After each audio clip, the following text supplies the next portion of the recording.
How Africans Came to Be. According to the Bible, Origin of Black People, have you ever wondered how it is possible for so many different races to exist if all human beings are descendants of a single couple? Does the Bible mention anything about skin tone? Let's explore these questions in this video.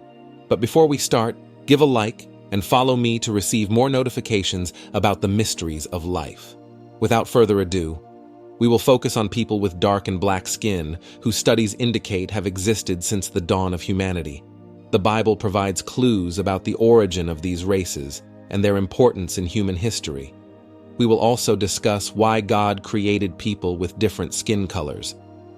The Bible, in the book of Acts of the Apostles, chapter 17, states that God made the entire human race from one man to inhabit the earth. This means that we are all part of one big family. The story begins in the Garden of Eden with Adam and Eve. After being expelled from paradise, their descendants began to populate the world. About 1,000 years later, due to wickedness and sin, God sent the flood, saving only Noah and his family to repopulate the earth. Noah's family consisted of his wife and his sons, Shem, Ham, and Japheth, along with their wives. But where do dark-skinned people come from?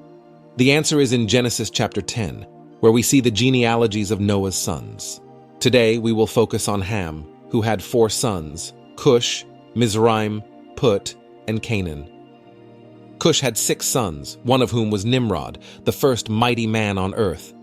The Bible suggests that Cush and his descendants were responsible for spreading nations across the earth after the flood, indicating that Cush is an important ancestor of dark-skinned people. This refutes the racist theory that associates black skin with Noah's curse on Canaan. Nimrod, son of Cush, is described in the Bible as a strong man with black skin who built the Tower of Babel. Archaeologists have found statues and carvings of Nimrod that support this description. After the destruction of the Tower of Babel, many of Cush's descendants migrated south, settling in Nubia, southern Egypt, and regions now known as Sudan.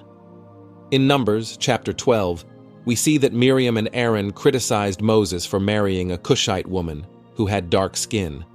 In Jeremiah, chapter 13, God uses the Ethiopian's skin as a metaphor for the impossibility of changing one's nature, illustrating the immutability of skin color. In summary, dark-skinned people descend from Cush and came from Nubia. The black pharaohs, who reigned in Egypt for nearly a century, are also descendants of Cush.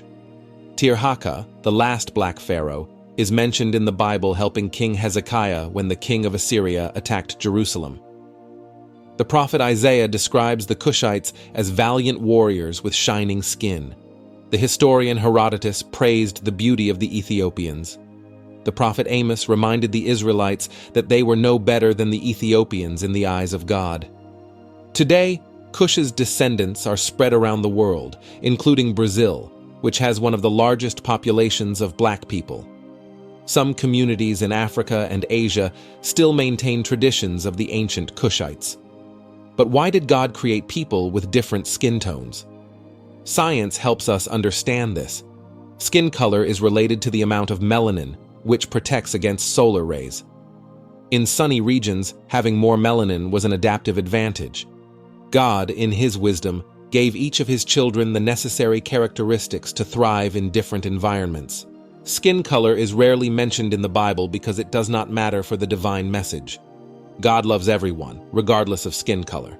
What truly matters is the heart of each person. All are invited by Christ to join Him. Therefore, racism is unacceptable and deeply displeases God. Racial diversity is a testimony to the greatness and love of the Lord for all His creatures. Each person is unique and precious in the eyes of God.